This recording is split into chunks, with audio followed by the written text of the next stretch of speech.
the top, man, I'm calculated. My mind's a weapon, my body is the engine. I'm never second guessing, I just do what I was destined. Cause I feel I got the blessing. Feel well at Fadisa.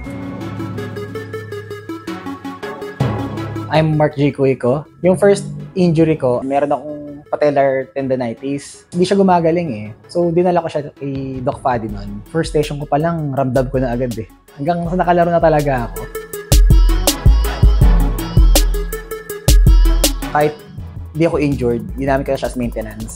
It helps me perform on the top level. Tsaka it helps para ma-maintain yung parang healthy yung muscles ko, tendons. So, nung nagte-therapy na ako, lalaro pa lang ako talagang makapag-perform ko na agad. Yung paglalaro ko, mas tumatagal. So, for me, para makalaro talaga ng matagal, kailangan ko ng physical therapy. Kasi hindi pa sa akin na i-introduce ang physical therapy. After game, massage lang, ayan, tapos yelo. Problema, the next day, maga na yan. Pabalik-balik lang eh. Di tulad ng nag-therapy ka, in 2 sessions, 3 sessions gagaling, so makakalaro ka ulit. Sa physical therapy, hindi lang yung therapy yung gagawin mo. So, dapat makinig ka rin sa therapist, sa doctor, para alam mo yung gagawin mo sa paglabas. Kung sabi ni Doc, na-injury ako, tapos sabi niya, wag maglaro, hindi ako maglalaro. Pero after naman nun, nakakalaro ito ako, 100% ulit.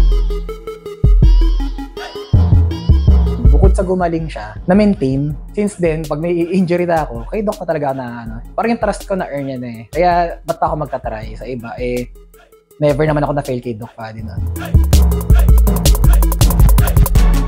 Nire-refer ko talaga siya sa lahat. Sa friends ko, sa family, sa teammates, sa lahat talaga. And so far naman, never ako napahiya. Sa mga nire-refer ko, napagaling naman ni Doc lahat. So far naman, napagaling niya rin yung ibang teammates and friends. Lalo family ko, mother ko and wife.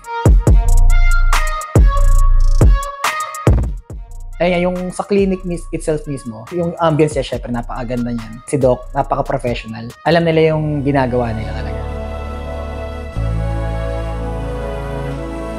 Tapos into those active athletes and individuals, try nyo kasi ang physical therapy kasi hindi lang for injury eh. It also helps you prevent the injury by enhancing your performance and your flexibility and mobility. And syempre yung pagtagal ng muscle mo, lalo nagkaka-age ka, kailangan natin yan eh. Tsaka ang gusto na talaga natin maglaro at the top level, syempre, we should take care of our body.